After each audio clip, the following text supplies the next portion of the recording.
سوال کړی دی وی حدیث کې داسې راځي چې یو سړی د هغه زنانه سره کوروالی وکړي چې هغې باندې ماهواري بیماري نو دی کافر کېږي. نو دی څنګه کافر کېږي؟ داسې کافر کېږي لکه بس هر څه ختم شو، څنګه چې دا نور کافران دي د اسلام نه ووتو.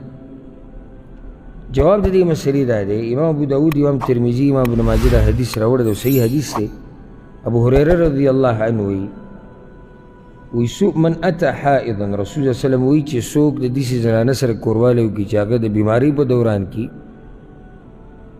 یا د زنانه سره په هغه ځای کې کوروالی وکړي چې هغه ناروا دی، او کاهنا یا لاړ په نجومي پالګر جادوګر پسې، فقد کفر بما انزل علی محمد صلی الله علیه وسلم، نو د کفر وکړو هغه کتاب باندې کوم کتاب چې الله په پیغمبر صلی الله علیه وسلم راکوز کړی دی.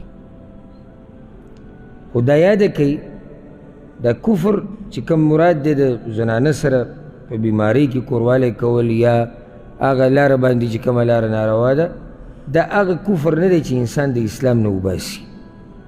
ځکه چې کفر دوه قسمه دی، یو په اسلام کې کفر دوه قسمه، یو کفر اکبر دی، بل کفر اصغر دی. غټ کفر، وړوکی کفر. غټ کفر انسان د اسلام نه وباسي، بالکل کافر شي. دویم چې کوم کفر دی هغه وړوکی کفر دی، په هغې سره سړی په ډېره خطره کې، په لویو ګناه کې خو واقعي او په خطره کې چې یاره که دی په دې ګناهونو پاتې شو یو ورځ به دی د غټ کفر ته هم واوړي.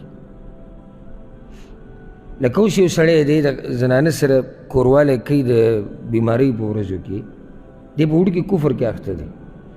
خو دی چې په دې طریقې لګیا دی یو ورځ به ووایي چې دا حلال دي، او حرام ته چې حلال ووایي. کم کفر یې وکړو؟ غټ کفر یې وکړو؟ وړوکی غټ کفر یې وکړو.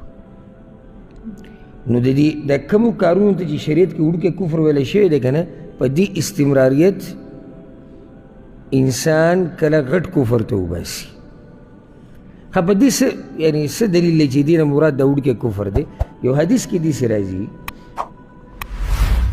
من اتی حائضا فلیتصدق بدینار. دا مسله ما د مشکات په درسونو کې تفصیلا ذکر کړی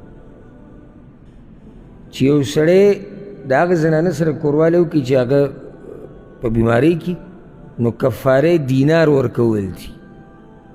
دینار وضاحت موږ هلته کړی چې هغې نه څو سره زره جوړېږي او څومره ریالونه او روپۍ ته نه سبا جوړېږي. اوس که چېرته دا هغه کفر وای چې یو مسلمان پرې د اسلام نه وځي، نو بیا خو دینار صدقه کول څه فایده نه ورکوي، بیا ولې دغه طریقه خو کېږي. یا یو حدیث کې داسې راځي، ګوره رسول صلی الله علیه وسلم وایي اثنتان فی امتی هما بهم کفر، دو د کفر کارونه به زما په امت کې، الطعن فی النسب والنیاحه، د خلکو په نسبونو او قومونو باندې طعنونه او عیبونه لګول او په مړي پسې ویر کول. نو اوس د هغې کفر خو نه دی چې سړی د اسلام نه وباسي. او که چېرته د دې کفر نه مراد کفر اکبر شو، نو بیا خو اکثر خلک به کافران وي. دلته مراد وړوکی کفر دی چې هغه غټه ګناه ده، خطرناکه ګناه ده، او د سړی په خطره کې دی، په کار چې خپل ایمان خیال وساتي. خو هغه کفر نه دی مراد چې سړی د اسلام نه ووتو.